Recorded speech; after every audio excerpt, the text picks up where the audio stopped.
porque adoramos a ese Dios de verdad, a ese Dios que nos dio libertad y nos redimió, porque tú mereces toda gloria y toda honra.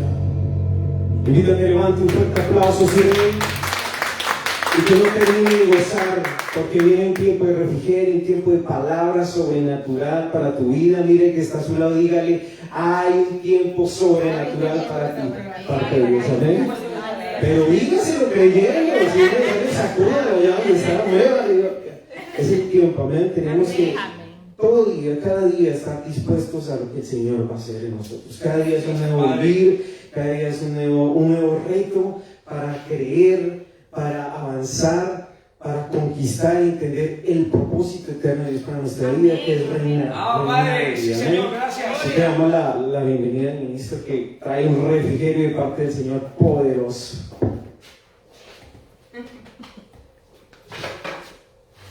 Sostén un segundito ahí. Gloria al Señor. Qué bueno entender lo que dice la letra de la última canción. Qué bueno entender que Dios, aunque no podamos verlo con los ojos naturales, el Señor siempre está obrando, porque el Evangelio dice que nos hemos acercado a la congregación de muchos millares de ángeles. Toca al que está a tu lado y dile: hay ángeles que están trabajando a favor de tu vida. Hay una congregación de muchos millares de ángeles dispuestos a respaldar a todos aquellos que le creen. Qué cosa tan linda. Y aunque no lo podamos ver con los ojos naturales, repito, usted debe decirse a sí mismo cada día: gracias, Señor, porque tú estás obrando en todo aquello que hoy es una preocupación para mí. En tu gracia voy a reposar, en tu palabra voy a estar tranquilo, porque tú has preparado camino para mí. Hay obras preparadas de antemano que son la alfombra roja en que vas a caminar hoy y para siempre. Qué bueno es entender eso. Damos gracias al Señor por la vida de todos ustedes, por este tiempo. Y conversamos con Jason y su esposa Alejandra hace un momento antes de comenzar esta reunión, y pensábamos cómo entramos, ¿verdad?, a una atmósfera, a un sistema, ¿verdad?, que está rigiendo espiritualmente y geográficamente una nación, y vemos cómo en determinados lugares el tiempo como que se acelera, y luego llegamos a otro lugar, a otra nación, y vemos como que el tiempo se detiene. Yo quiero decirte, el hombre puso unidades de medidas al tiempo, pero el tiempo está en las manos del Señor. Amén. Yo quiero que tú sepas que aunque en lo natural el tiempo, el hombre lo sujetó a segundos, minutos, horas, semanas, meses, años, décadas, yo quiero decirte que el tiempo en Dios es perfecto. Así es, amén. Y todas aquellas cosas que se han de manifestar, se van a manifestar. Y no depende de los meses ni de los años, depende de una fe que es incorruptible y que nosotros debemos manifestar. Amén. Así que si te dijeron que eso que estás esperando para que se cumpla toma años, yo quiero decirte en esta mañana, eso que estás esperando, lo único que toma es fe. Amén. Bendito el nombre del Señor. Y mañana mismo te pueden llamar para darte una buena noticia. Amén. Mañana mismo puede ser un de repente en tu vida. Así es. Porque había un hombre que dice que desde que nació estaba paralítico, no podía caminar. Toda su vida había estado así. Pero un día llegó uno llamado Pablo. Y dicen que cuando lo miró al hombre de Listra, solo cuando lo miró a los ojos, dice que vio que había fe en él. Y lo miró a los ojos así, no le dijo nada. Dice que el hombre saltó y cayó sobre sus pies. Una dimensión como que un poco salvaje, ¿no? Sí, brutal. Y porque casi todo el mundo se levantaba y poquito a poco así, ¿verdad? Iba dando pasitos, ¿no? Iba caminando, ¿no? Este de una vez dice que saltó. Estilo atletismo. Saltó de sus pies y cayó. ¡Pum! Una cosa así de repente glorioso. Entonces déjame decirte que Dios puede dar un salto hoy a tu vida para que puedas andar en todas aquellas cosas que están preparadas. Pero ¿será que hay fe, aunque sea en tus ojos? ¿Será que a partir de hoy, aunque sea, vamos a comenzar a mirar las cosas diferentes?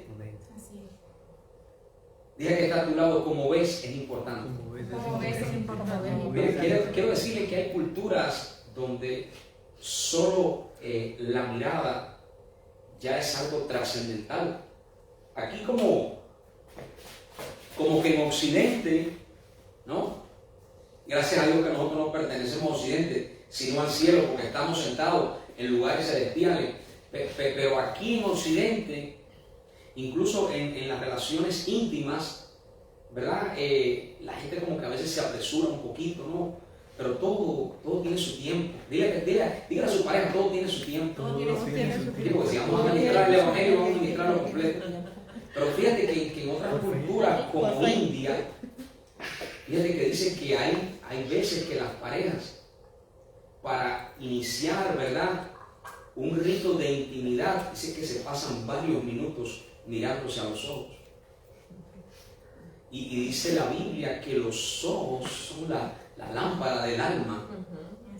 Entonces, yo creo que si nosotros aplicamos eso al espíritu y comenzamos de verdad a observar las cosas con detenimiento, hay una intimidad que se va a manifestar y vamos a comprender cosas que hasta hoy no hemos comprendido. Amén. Amén, Abba Padre. Ya yo veo al ministro Anicio mirando a Wendy así.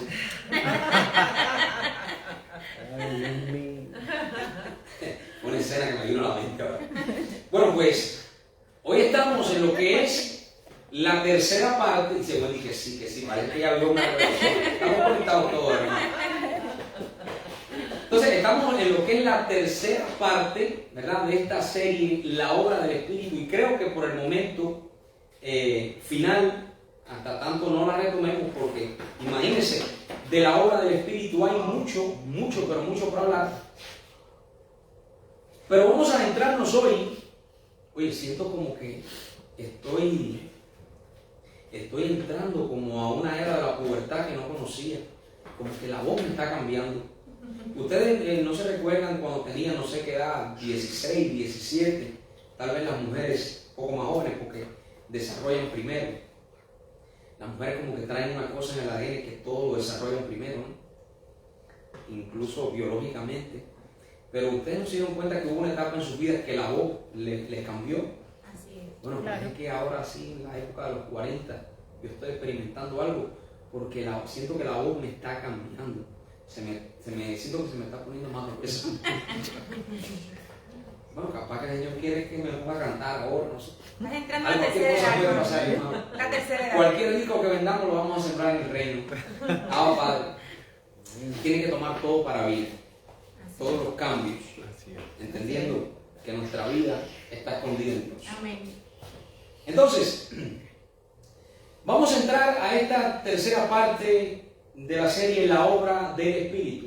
Y quiero comenzar diciendo algo muy interesante, al menos para mí, y es que en lo natural, fíjese que si queremos descansar, nos acostamos y dormimos. Pero eso es en lo natural. Sin embargo, en el espíritu es al revés. Porque en el espíritu no gobierna el sueño. Levante su mano conmigo y diga: en el espíritu no gobierna el sueño. Qué bueno saber eso. En el espíritu gobierna es el despertar. En el espíritu gobierna la resurrección. Cristo dijo: yo soy la resurrección y la vida, el que cree en mí, aunque esté muerto, vivirá. Quiero decirle que hay muchos muertos caminando por ahí por Jalí. Así es. Y hay muchos vivos que la gente cree que están muertos, pero andan como resucitados. Así es. Entonces, cuando entendemos esto, entendemos también que el verdadero reposo no lo da el dormir, lo da el despertar, que es Cristo mismo. Por eso usted ve que cuando alguien anda en el Espíritu es cuando mejor descansa, porque el despertar espiritual lo gobierna todo. El despertar espiritual lo gobierna todo, gobierna hasta el sueño. Mucha gente se duerme pero no descansan. Así es. Se levantan al otro día agobiados, preocupados, con muchas cargas. Pero quiero decirte que cuando tú entras al despertar espiritual, el verdadero reposo, el verdadero descanso que es Cristo, se manifiesta en tu vida y vas a dejar de andar como un preocupado para andar como un ocupado en el propósito eterno. Por eso, y por mucho más, vamos a comenzar poniendo un fundamento acerca de la importancia del despertar espiritual, y es el siguiente: solo quien ha resucitado con Cristo en el espíritu del entendimiento puede ser un colaborador efectivo y eficaz en el propósito eterno, es decir, en la obra del Espíritu, que es lo que vamos a hablar hoy. Porque como está escrito, un ciego no puede guiar a otro ciego. Y nosotros estamos aquí para hacer luz, para ser esa herramienta mediante la cual el Espíritu guía mucho hasta que ellos puedan ser directamente guiados por el Espíritu.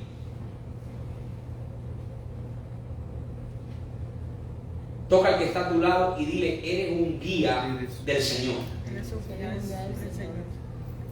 ¿Cuántos aquí creen que tienen una palabra dentro de sí que puede traer dirección a la vida de muchas personas? Amén.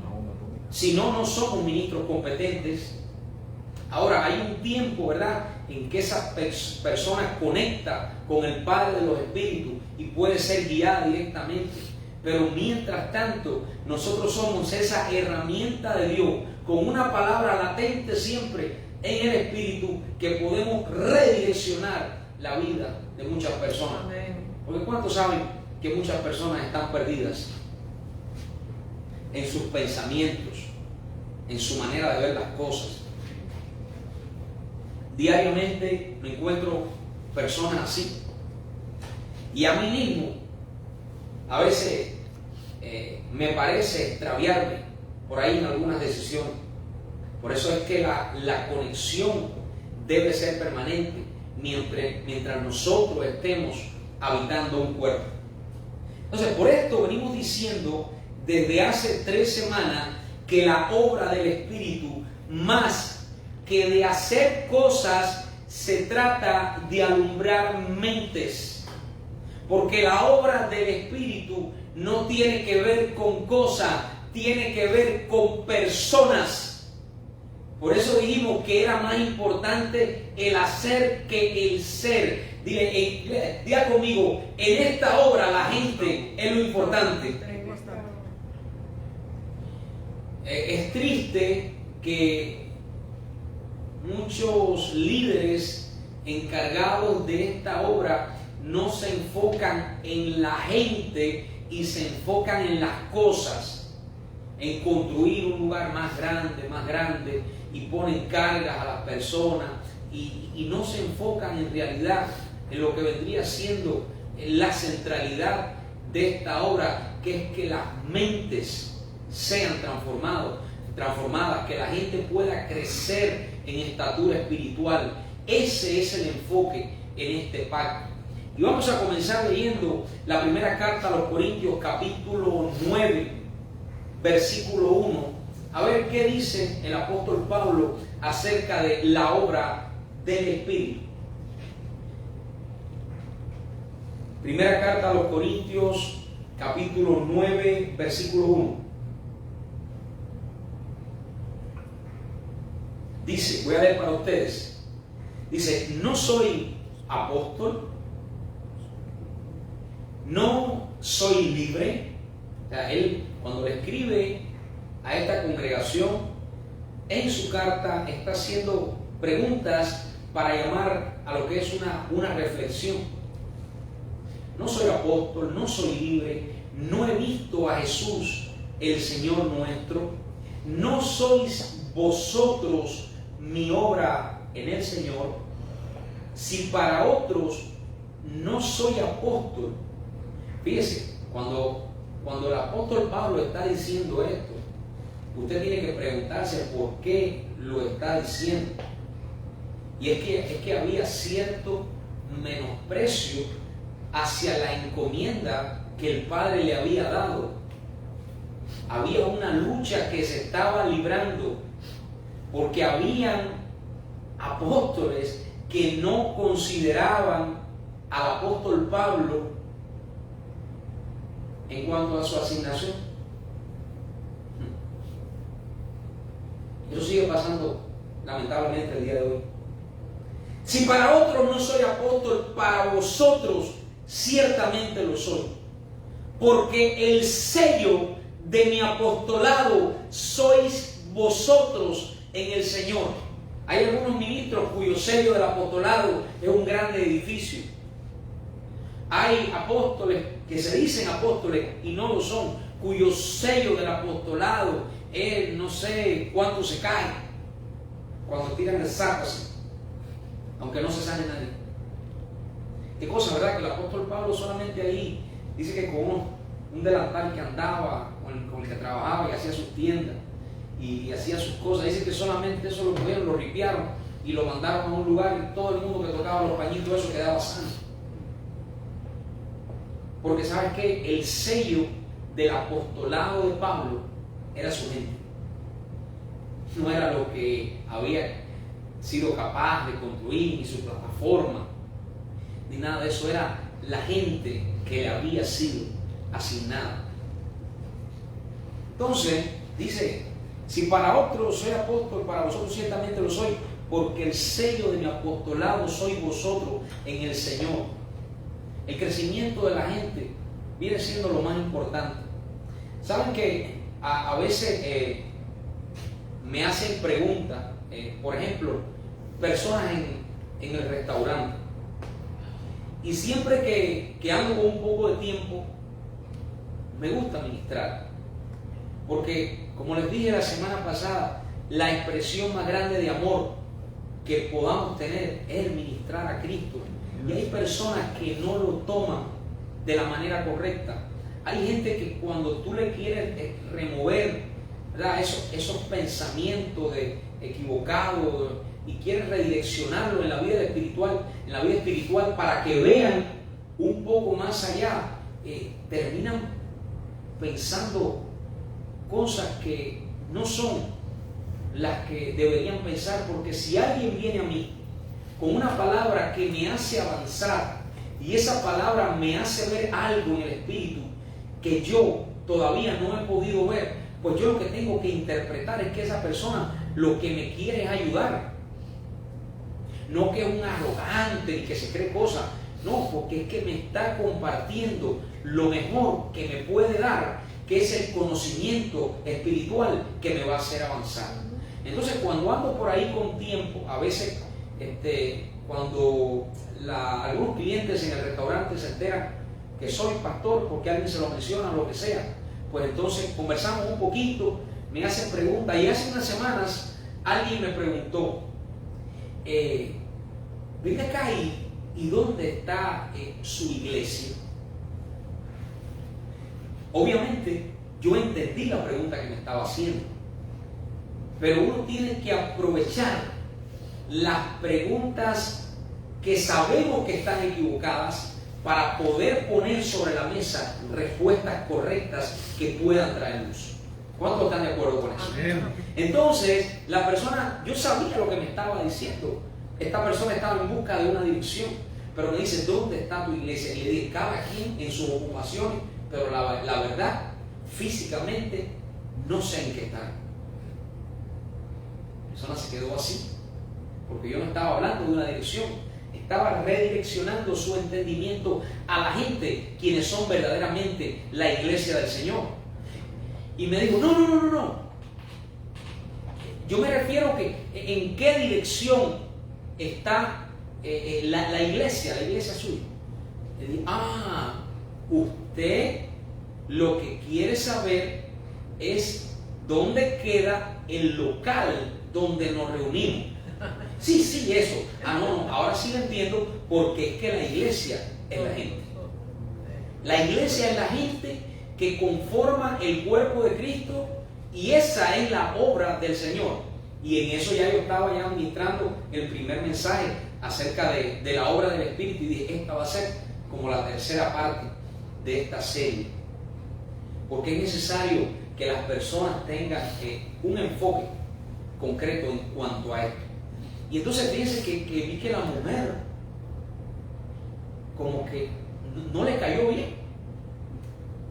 No le cayó bien que yo hubiera hecho eso. Y pensé, caramba, me perdí que la señora tal vez quería ir a la congregación. Pero después estaba orando y dije, si hay personas que al final lo que quieren es oír lo que ellos creen que les conviene, terminarán yéndose. Entonces, no estamos aquí para perder el tiempo. Estamos aquí para traer una palabra que no es lo que ninguno de nosotros queremos escuchar, sino lo que el Espíritu quiere que nosotros comprendamos. Y cuando a veces a la gente que anda en la carne, usted no le dice lo que ellos quieren oír, se molestan. Lo lamento mucho, pero hasta que una persona no entiende que lo que más le hace falta es lo que Dios quiere comunicar a su corazón y no aquellas cosas que le complacen, esa persona no hay manera de que pueda avanzar y va a estar 20, 30, 40 años, toda su vida en una congregación perdiendo el tiempo, y cuando venga alguien con un poquito de luz y le diga, ¿de qué quieres que te hable?, va a seguir diciendo, yo lo que quiero es que tú me hables del infierno, como me pasó hace poco. Entonces, hermano, yo les voy a decir, cuando usted lee al apóstol Pablo, el apóstol Pablo no tiene ningún problema con que aquel que se quería ir se fuera, porque él sabía que quien único puede sujetar y sostener a las personas es Cristo. Y si la gente no tiene su mirada puesta en Cristo, terminará siempre abandonando la obra del Señor y terminará siempre queriendo escuchar aquellas cosas que le complacen, que le coman el oído, que le digan, ay, mire, ¿sabe una cosa? A mí no me interesa realmente que alguien diga o piense, ay, qué nice es el pastor. A mí nada de esas cosas me interesan. A mí lo que me interesa es hacer la obra del Señor y que usted pueda avanzar. Si usted cree que yo soy nice, pues qué bueno, nos vamos a llevar mejor. Pero yo no estoy aquí para ser nice. Yo estoy aquí para corregir, para exhortar, y que usted pueda ser juntamente conmigo transformado en el espíritu del entendimiento. Así que ya lo demás, bueno, es una añadidura. Pero esos pastores que viven para ser nice y para caerle bien a la gente, lo que siempre andan es cargados con situaciones y pensando, ay, mira, hermana, Dios mío, ¿qué le pasará? Yo no puedo estar en eso. A mí me preocupa realmente si usted está atravesando algo y usted me dice, pastor, tengo esta situación puntual, por favor, ayúdeme, necesito una palabra. Ahí sí me voy con usted hasta las últimas. Y si hay que llorar, lloramos. Y si la puedo sacar del lloro, para que se cumpla la palabra, que Dios enjugará toda lágrima y que usted entre en el gozo y usted tenga una perspectiva diferente de las cosas, lo vamos a hacer y entonces nos vamos a gozar juntos. Pero hermano, yo les voy a decir una cosa. Si yo, por decirle la verdad, voy a ser arrogante, yo voy a ser arrogante. Porque estoy aquí para complacer a los hombres o hacer la voluntad de Dios. Si no fuese así, dijo el apóstol Pablo, no sería siervo de Jesucristo. Así que vamos para adelante, vamos a enfocarnos, ¿verdad?, en la obra del Espíritu, que es la gente, pero no la gente para que siga igual, sino la gente para que puedan avanzar y Cristo sea formado en ellos. Así que aprovecho esta oportunidad para decir, por favor, el día que yo me equivoque con alguno de ustedes, por favor, invítenme a almorzar y sentémonos y platiquemos al respecto, porque la comunicación es la mejor forma de aclarar las cosas. ¿Qué creen ustedes? Amén. Entonces,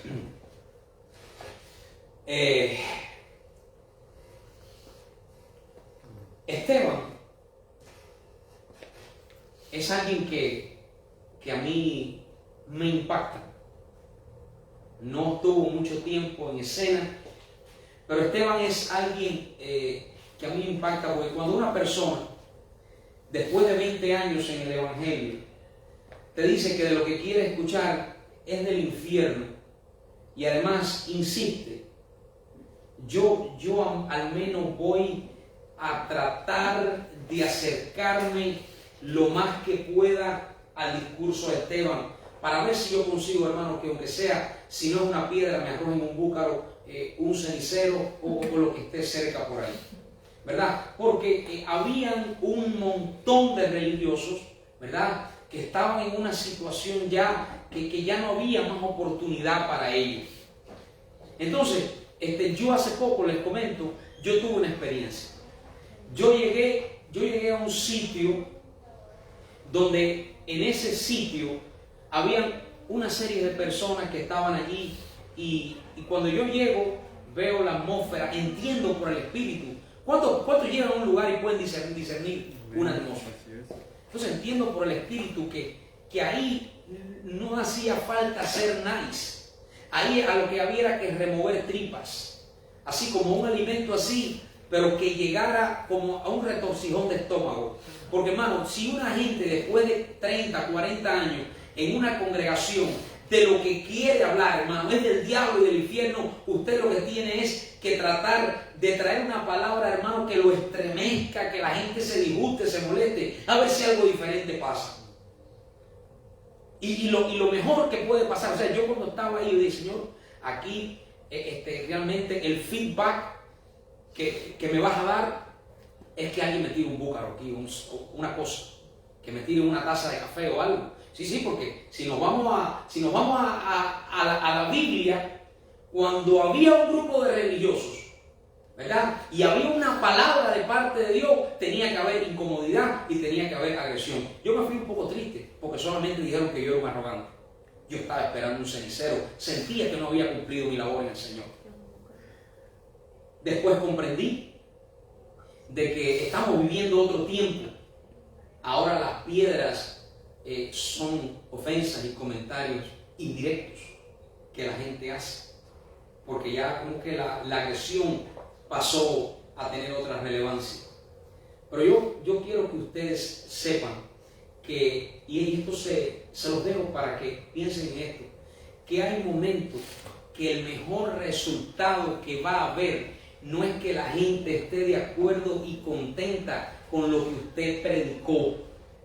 A veces el mejor feedback que Dios le puede dar es que la gente que lleva 30 años escuchando la misma cosa y están en una mortandad que nadie lo ha podido sacar de ahí, lo mejor que puede pasar es que se incomoden y se molesten. Eso va a ser un resultado positivo en lo que usted está llevando a cabo como ministro competente. Así que si usted se va a un parque, Alexander, y la gente lo ofende y le dice cosas y le quiere tirar piedra, gócese en el Señor, porque eso está queriendo dar a entender que la palabra está siendo efectiva. Porque no hay otro modo. Y les dejo de tarea, por favor, cuando tengan un tiempo durante la semana, vayan al libro de los Hechos, lean capítulos 6, 7 y 8. El discurso más impactante. Una cosa que cuando usted lo lee, le redirecciona la mente de tal manera y le ordena las ideas en cuanto a toda la historia y todo lo que pasó, que es impactante. Mire, con el discurso de Esteban, usted se lo lee unas 10 veces y ya usted entiende la Biblia de Génesis y Apocalipsis. Y una vez. Porque el hombre da una disertación de lo que es un espíritu religioso caminando en la línea del tiempo alrededor de miles de años y todas las cosas, hermano, que a esos religiosos le crujían los dientes. Aunque decía que el rostro de Esteban resplandecía como un ángel del Señor. Aún así le tiraron piedra. ¿Qué es lo que te quiere decir esto? Que tú puedes estar resplandeciendo como un ángel del Señor. Puedes estar dando el mejor alimento que haya. Que si hay una persona que está en la carne y no entiende el Evangelio, va a pensar que tú eres el demonio que ha venido a sacarlo de su doctrina o a meter allí no sé qué cosa, lo que ellos determinen que sea en sus mentes. Pero eso no nos debe importar. Nosotros, si además de transmitir luz de lo que estamos hablando, tenemos un apoyo bíblico, un apoyo escritural, pues entonces, ¿qué cosa nos falta? Solamente dejar que el Señor obre en esas vidas. Esteban, déjenme decirle que dio comienzo a la transformación del apóstol Pablo.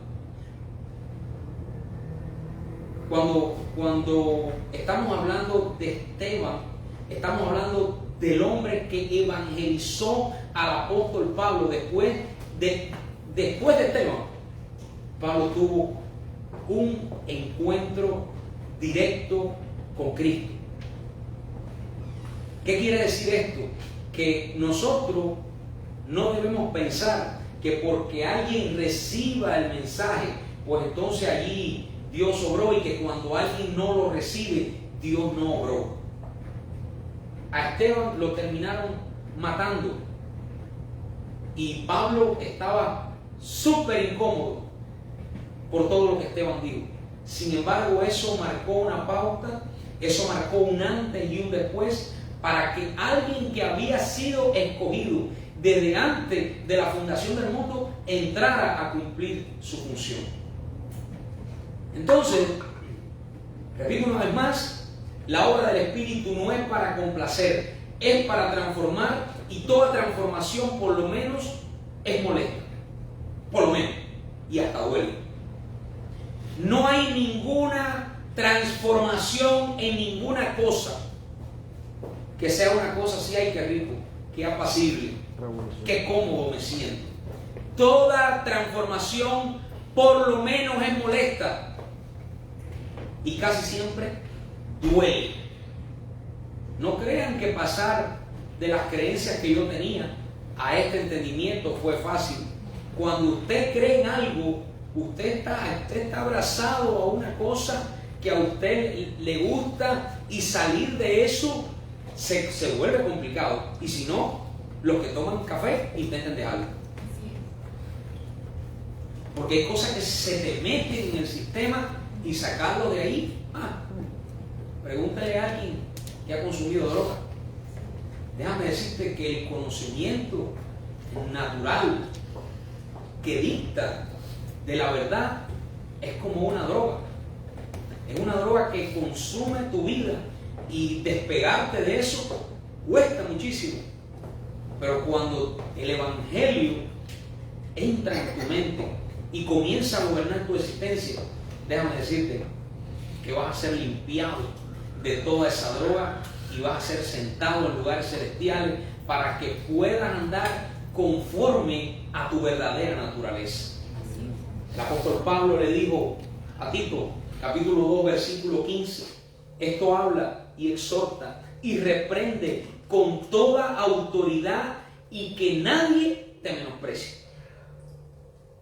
Usted no se puede sentir mal porque usted le da una palabra a una persona y esa persona piensa que lo que usted le está hablando no sirve o usted está loco. No, no, no. Usted tiene que darse el valor que usted tiene sabiendo quién usted es en el Señor, y dar la palabra ya es cumplir el objetivo de su asignación. Así es. Ya después de ahí, si una persona la recibe o no, Así es. eso corre por cuenta de ella. Dicho esto, vamos a entrar en el mensaje del día de hoy. Vamos a ver un contraste y vamos a aprender algo que se llama relevancia de audiencia. Por favor, diga eso conmigo. Quiero que se quede este término. Relevancia de audiencia. Relevancia de audiencia. Una de las cosas por las que muchos ministros que predican sobre la Biblia erran en su disertación es porque tienen muy poca relevancia de audiencia.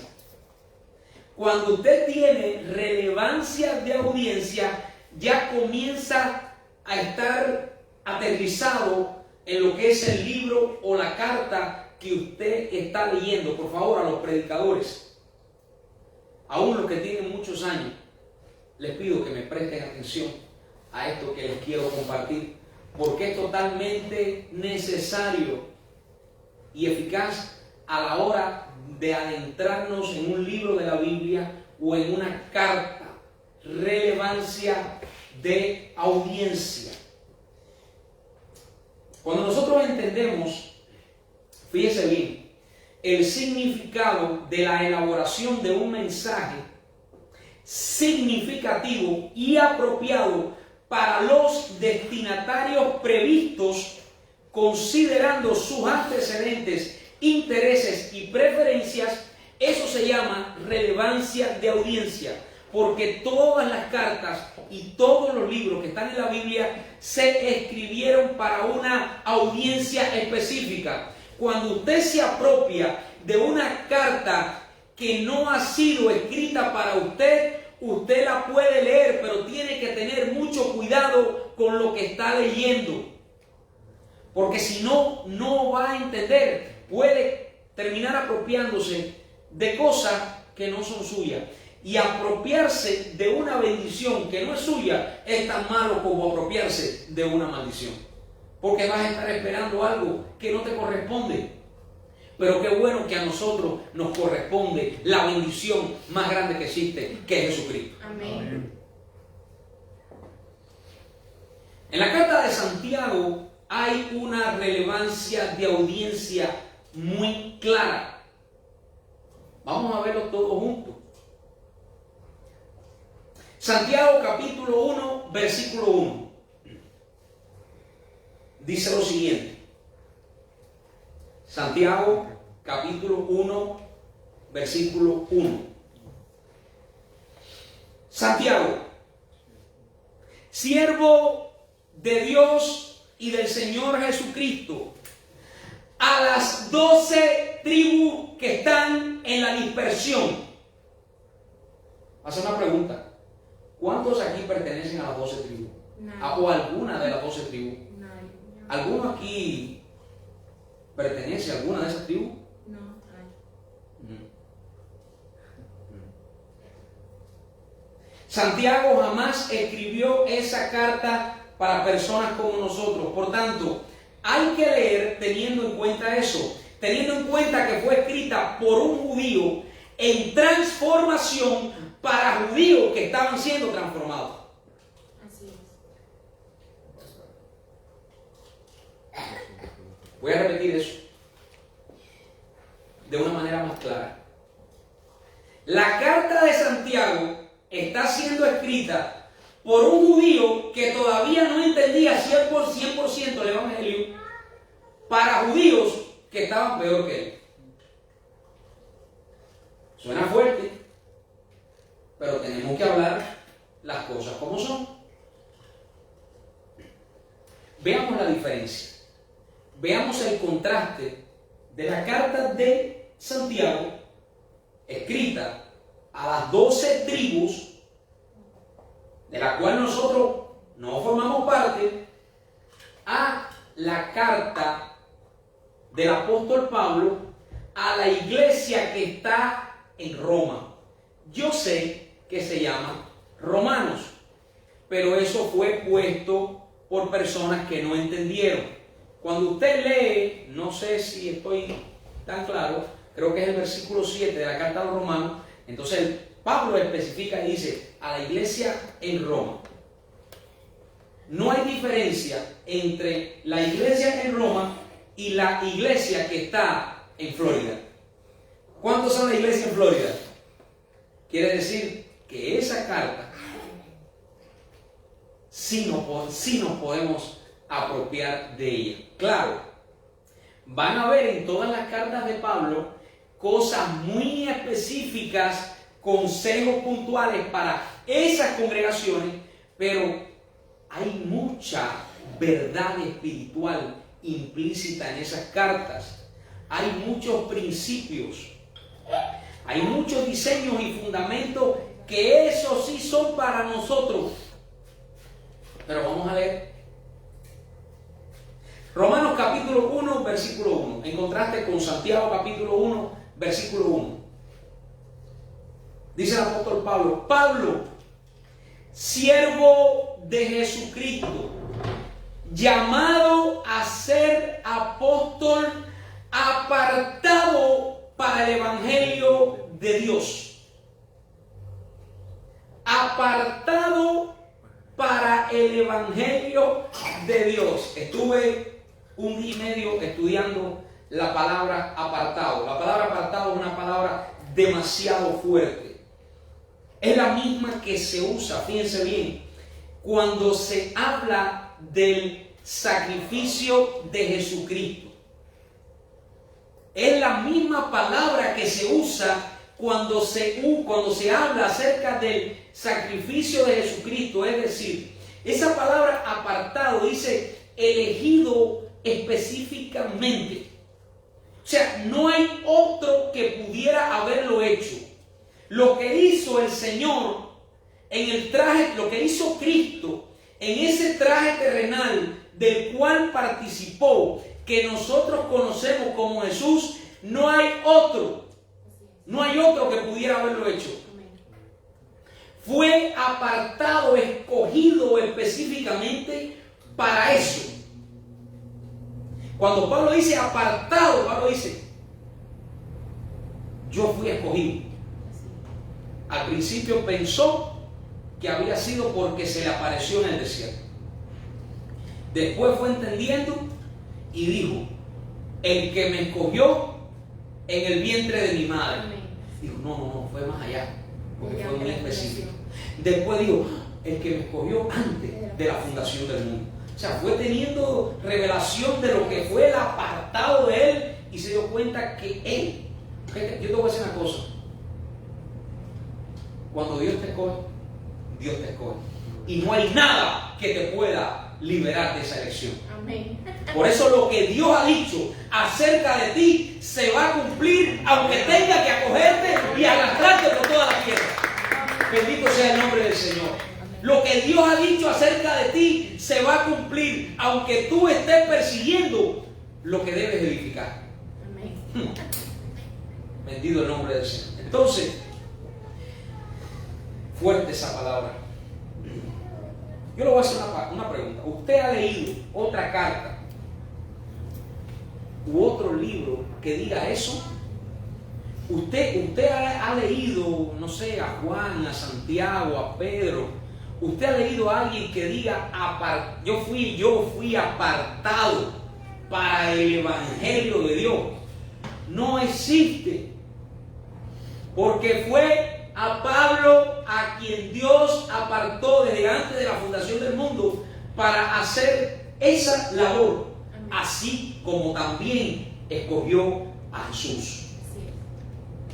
Ahora yo me voy a poner de verdad así bien específico con esto, porque yo quiero que nosotros podamos entender el punto de esta parte que nosotros tenemos que recibir. Porque hay veces que nosotros estamos viendo lo natural, pero no vemos realmente el Espíritu, la obra del Espíritu, obrando en cada cosa. Miren, la obra de Cristo en Jesús fue una cosa extraordinaria. Fue algo tan especial que a partir de ese momento cambió el pacto de una manera. El contrato fue un contrato tan poderoso que nosotros entramos a un pacto que es el pacto eterno y que nadie puede disolver. Solamente usted piense que hubieron muchos contratos durante miles de años, pero cuando llega Jesucristo, cuando Cristo participa del traje terrenal llamado Jesús, por causa de lo que hace, nos mete en un contrato que nunca va a terminar, que es un contrato de amor incondicional. No por causa de lo que nosotros hacemos, sino por causa de lo que nosotros somos para Dios. ¿Estamos ahí? Ahora, termina esa labor de la obra del Espíritu en Jesús, pero la obra del Espíritu continúa. ¿Cuántos creen que la obra del Espíritu continúa? Cuando Jesús dijo consumado es, Jesús se está refiriendo a lo que Él le tocaba. Amén. Dile que está a tu lado, hay algo que también te toca. Hermanos, no hay diferencia entre el Cristo que participó del traje terrenal llamado Jesús y el Cristo que participó del traje terrenal llamado Pablo. No hay diferencia. ¿Por qué no hay diferencia? Porque Jesús había muerto a quien Él era humanamente, a ser el hijo de María, de José, y a ser judío, para poder hacer la voluntad del Padre. Y asimismo hubo uno que dijo, ya no vivo yo, mas vive Cristo en mí. Amén. ¿Pablo vivía? No. Había muerto. ¿Quién vivía? Cristo. Entonces nosotros en nuestra mente natural, le damos más crédito a Jesús que a Pablo, pero es el mismo Cristo. Amén. Por favor, entienda esto. O sea, para alguien, Jesús, wow, claro que sí, wow, pero wow no es lo mismo, es Cristo, la obra es de Cristo y Cristo es Dios. Amén. Ya sea en Jesús, en Pablo o en su iglesia, es el mismo Cristo. Amén. Solo que Jesús tuvo una labor extraordinaria y Pablo otra extraordinaria, pero cada cosa en su tiempo y para un cumplimiento específico. ¿Estamos aquí? Una asignación diferente. Hermano, le creemos a la Biblia, le creemos a Pablo o si no se quiere cerramos esto y nos vamos. Amén. Si Pablo dijo, ya no vivo yo, mas vive Cristo en mí, ser imitador de mí, como yo de Cristo. Estaba trayendo algo que era como era. Hermano, no estamos hablando de cualquier persona, no estamos hablando de cualquiera. Vamos a ver. Porque hay gente, mira, hay personas que yo he escuchado haciendo comentarios cuando yo les hablo del Evangelio, la asignación que se le dio a Pablo, y le digo, hermano, el Evangelio puro lo encuentras en las cartas de Pablo, a él se le dio la asignación. Dice, ay, bueno, ahora vamos entonces a seguir más a Pablo que a Jesús. Hermano, es que no se trata de eso. No se trata ni de Jesús, ni de Pablo, ni de mí, se trata de Cristo. Así es. Para que Dios se ha dado a conocer. Tienen una mentalidad divisoria y ven el Evangelio en parte y dicen cosas que te das cuenta que son cosas provenientes de una mente que está destituida. Hechos capítulo 19, versículo 11. Mire lo que dice. Uy, voy a leer para usted. Hechos 19, 11 dice: y hacía Dios milagros extraordinarios por mano de Pablo, de tal manera que aún se llevaban a los enfermos los paños o delantales de su cuerpo, y las enfermedades se iban de ellos, y los espíritus malos salían.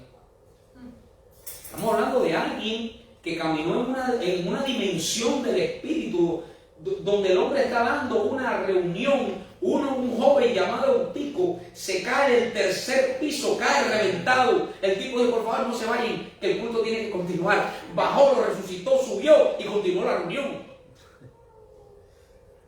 Estamos hablando de un hombre que miró a los ojos a uno que no había caminado, no le dijo palabra. La sola mirada lo penetró. Pudo identificar la fe, se conectó con él, y el tipo se levanta así, de un salto. O sea, no menospreciemos el vaso que Dios escogió para nosotros como Cristo. Hermano, el Viejo Testamento, y voy a traer esta aclaración para que se entienda realmente, porque estamos guiándonos por un orden bíblico hecho por hombre y no entendemos. El Nuevo Testamento comienza después de la cruz. Ahora, tú te encuentras en la Biblia que te dicen que Mateo, Marcos, Lucas y Juan pertenecen al Nuevo Testamento.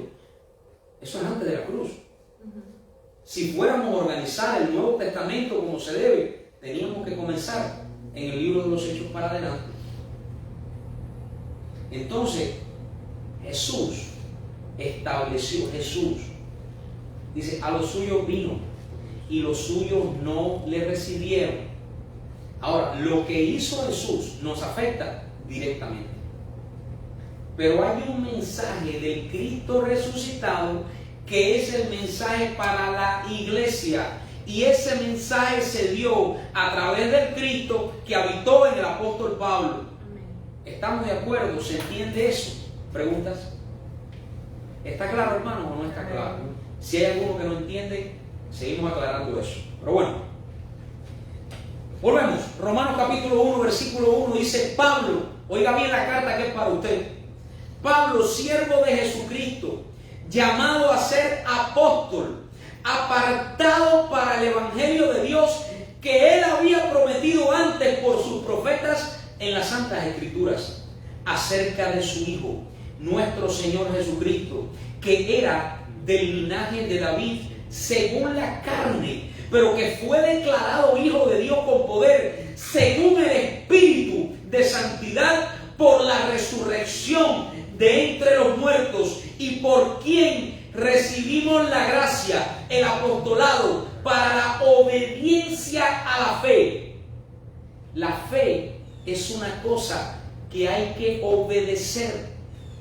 La fe no es una cosa así que nosotros elegimos hacer esto o lo otro, creer algo o no creerlo. Hermano, la fe, si la quieres encontrar, la fe del Hijo de Dios, tienes que irte a las cartas del apóstol Pablo, porque si no, te vas a encontrar una fe mezclada para la obediencia a la fe en todas las naciones. ¿En todas qué? Las naciones.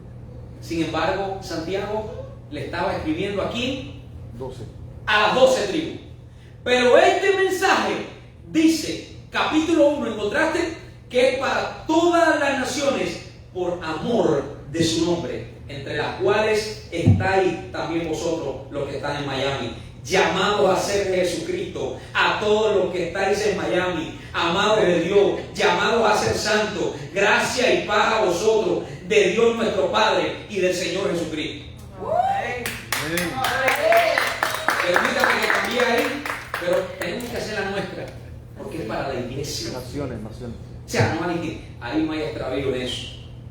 Dicho esto, y habiendo aprendido a usar un poco más esta herramienta tan útil que es la Biblia, debo decir, que de parte del Espíritu, fíjense bien en esto, hay solamente un requisito que no puede faltar. Y ese requisito en este pacto no es la Biblia. La Biblia es una herramienta súper útil, pero el requisito fundamental en este pacto es Cristo. Lo que transforma no es la Biblia, quien transforma es Cristo. Hermanos, aquí todos tenemos Biblia. Cuando nosotros compartimos un versículo o varios versículos, nosotros siempre debemos juntamente con esa escritura, dado que estamos en luz, traer al menos un comentario al respecto. Porque si estamos en el grupo y yo copio y pego de la Biblia, así texto, así, y no traigo ni siquiera una reflexión, ¿qué estoy haciendo, hermano, si todos tenemos Biblia? ¿Para qué nos sirve eso? Sin embargo, qué edificante es que usted pueda agarrar 2, 3 versos que estén en una congruencia plena en cuanto al Evangelio y usted pueda traer una reflexión en cuanto a lo que eso significa, que pueda aclarar, aportar algo a esta mentalidad que nosotros estamos edificando. Amén. Entonces, vamos a compartir ya para terminar algo profundo en el Señor.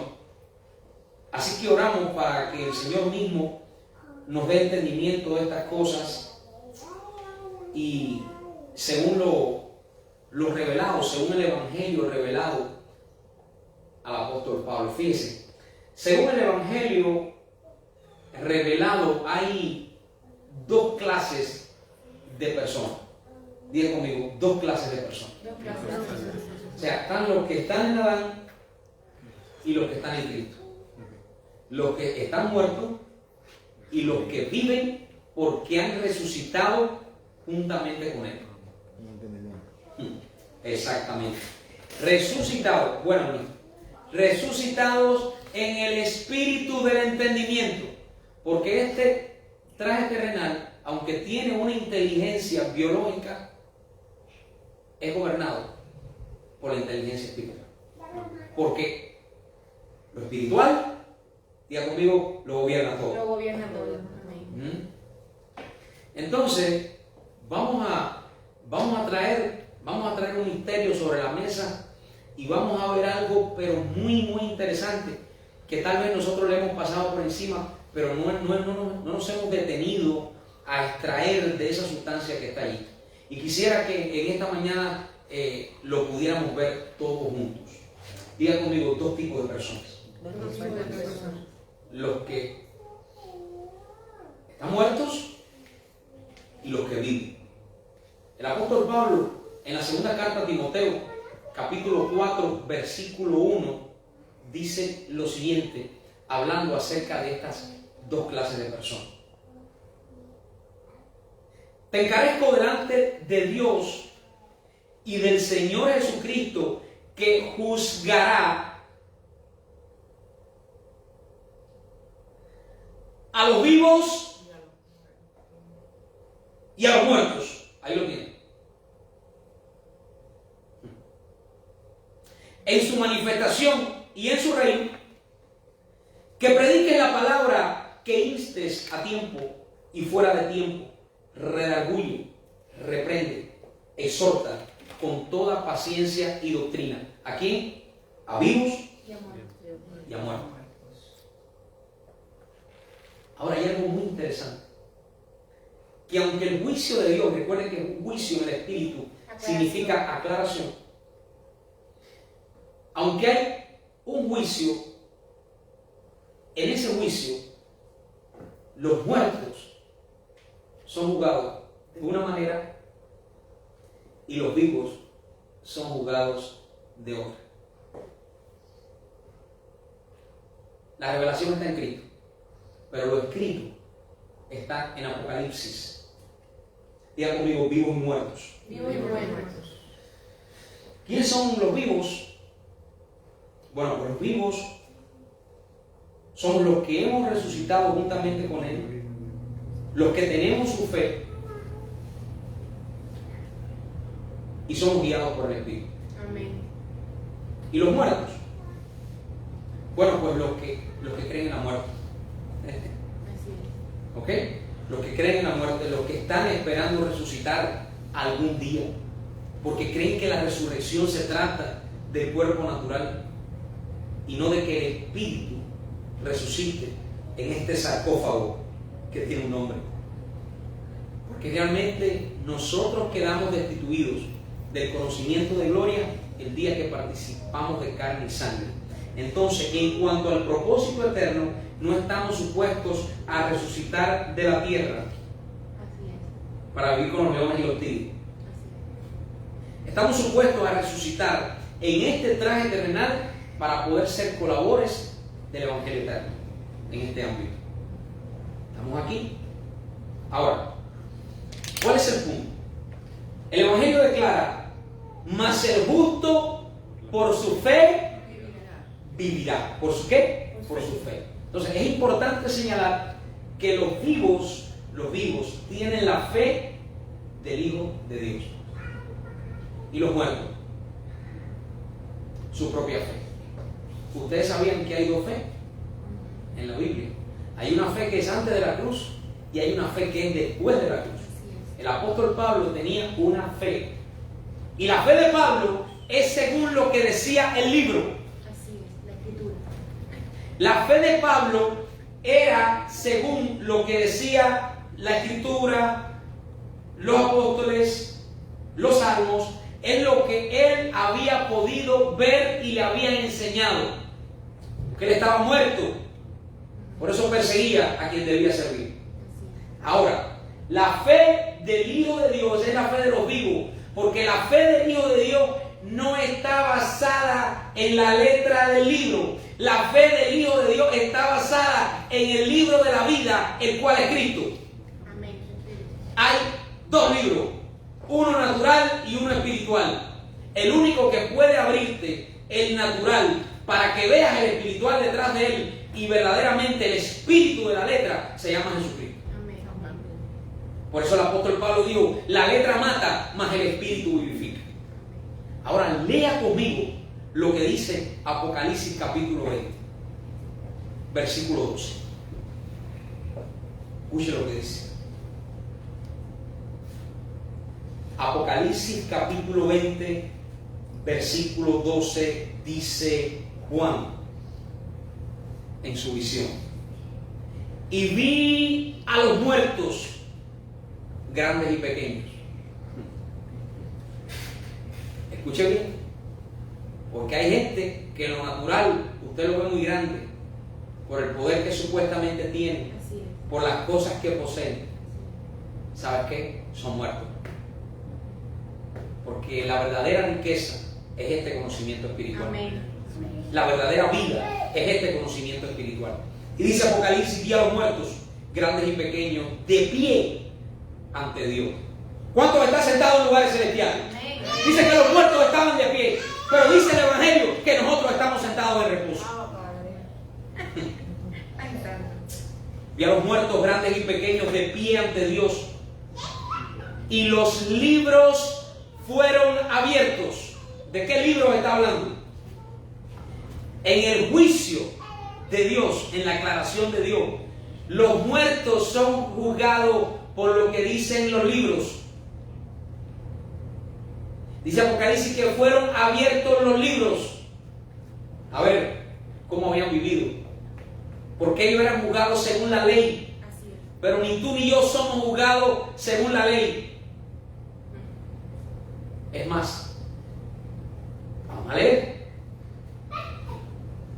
Estaban de pie ante Dios y los libros fueron abiertos. Y otro libro fue abierto. Diga, mi libro. Mi libro. Un hermano siento la cosa por dentro. Y vi a muertos, grandes y pequeños, de pie ante Dios, y los libros fueron abiertos, los libros de ellos. Y dice: y otro libro fue abierto, el cual es el libro de la vida. Punto y coma. Y fueron juzgados los muertos por las cosas que estaban escritas en los libros según sus obras. Por eso es que los muertos viven según sus obras y según lo que está escrito en los libros. Pero cuando usted lee con entendimiento, dice que cuando se abrió el libro de la vida, no hubo ni siquiera juicio para los vivos. Porque los vivos y Cristo son uno. Y Cristo no puede ser juzgado. Pongámonos. Gracias, Señor. Bendito eres, Padre. Te damos gracias. Ya puedes cortar la transmisión.